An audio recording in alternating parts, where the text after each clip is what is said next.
$3,952.11. That's the amount of dividends and interest I received for 2023 thus far. Now I know the amount may seem insignificant to individuals who have earned 5-digit figures or 6-digit figures in annual dividends. However, the amount I received is still worth about a month's net salary at my previous job, which I've held for close to about 11 years. So, if you're interested to know more, watch on as I review a simple 4-tier guide that anyone who started working can use to make their money work a little harder for them. On a side note, as I am from Singapore, the products I refer to in this video will most likely be available only in Singapore. Hence, if you're from another country, just substitute the products with options that are available in your country. So for the first tier, is what every working adult should have in my opinion, a high interest savings account. High interest savings account can be categorized into two different groups, those without conditions and those with conditions to earn a higher interest rate. An example of a high interest savings account with no conditions would be the GXS savings account, which offers up to 2.68%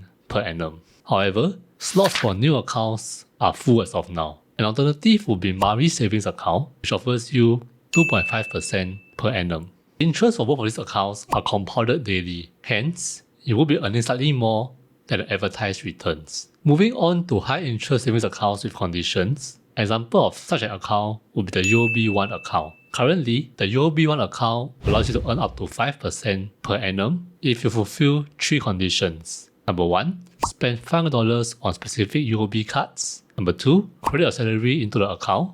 And finally, number 3, to pay 3 bills via the gyro option.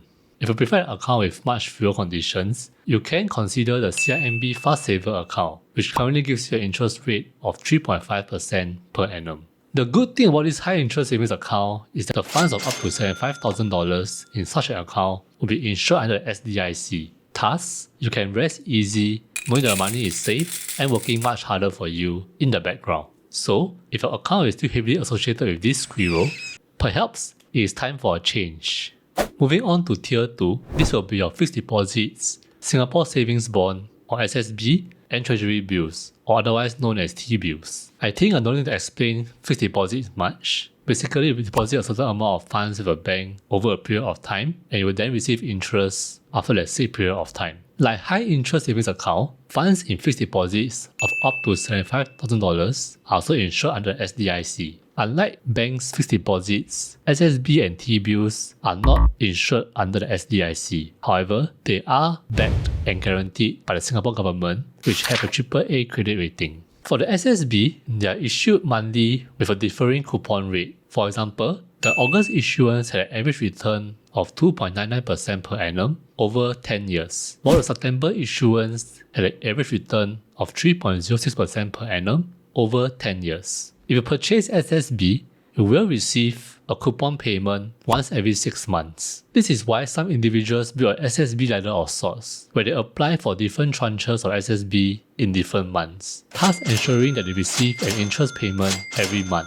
Should you wish to, you can so easily liquidate your SSB with minimal loss. You will just have to account for the fee of $2 for early redemption and the initial transaction fee of $2 when you purchase the SSB. Unlike the SSB, T-bills do not pay you a coupon rate. Instead, they are issued at a discounted rate based on the cut-off yield. So for example, if a 6-month T-bill cut-off yield is at 3.73% per annum, the discounted price of a T-bill would be $98.14. Hence, when a T-bill matures after the 6 months, you would then redeem the amount of T-bills that you hold at a price of $100 each, thus ensuring that you get a profit after the 6 months. Unlike the SSB, you cannot easily liquidate T-bills before maturity. You can sell it back to the 3 main local banks. However, if you do so, it will most likely result in a loss or lower return than the advertised rate. Another thing to note is the limit for both SSB and T-bills. For SSB, every individual can only own a maximum of $200,000 worth of SSB, no matter the amount of tranches that you applied for. For T-bills, there is no such limit, but you can only purchase up to $1 million worth of T-bills per issuance. While Tier 1 and Tier 2 options can be done via internet banking app or website, Tier 3 and Tier 4 options requires an account with a brokerage firm. So for Tier 3, it's basically money market funds, otherwise known as MMFs, and exchange traded funds, otherwise known as ETFs. Money market funds are funds which invest in low-risk government and corporate bonds, commercial bills, and deposits with financial institutions. The goal of money market funds is to generate returns that can meet the likes of fixed deposits and treasury bills. A portion of these returns are then passed on to investors after accounting for related fees and expenses. Currently on the market, the three most popular money market funds are brokerage firms Poems, Mumu, and Tiger Brokers. These brokerage firms also allow your idle funds in your brokerage accounts to be invested automatically in money market funds. If you're interested, you can check out the referral links from the three brokerage firms in the description below. However, before you happily sign up and invest your money in money market funds, do know that funds in MMFs are not capital guaranteed and there's still a very small risk that you could suffer a loss on investor funds. For instance, since MMFs mostly invest in bonds, if interest rates were to shoot up again, the underlying fund value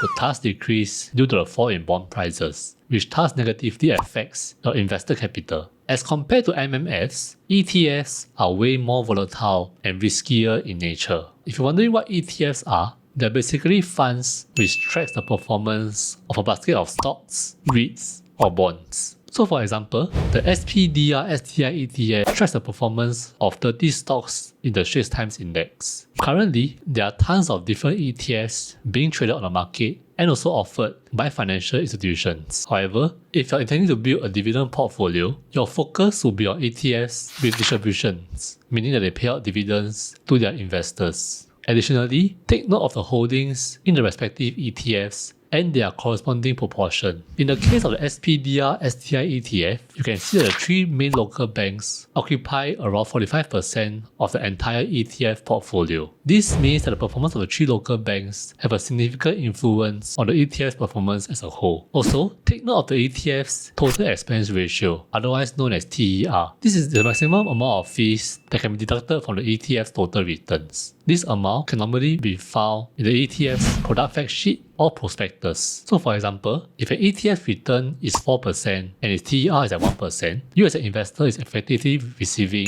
a 3% return. Now, let's move on to the fourth and final tier, which is the riskiest, the most time-consuming, but the most rewarding in terms of dividends paid out. And that is to invest in individual bonds, REITs, and stocks. If you're looking to invest in individual REITs and stocks, be prepared to research into their fundamentals and decide if the distributions or dividends paid out can be number 1, sustained, and number 2, increase over time. For individual bonds, you want to look at the company's financial health, whether they can sustain the coupon payments or not. If you have the interest, knowledge, and time to do all the above, it will most likely result in an ever-increasing payout year after year. To kickstart your journey, you can refer to a guide video I did on how to analyze REITs somewhere over here.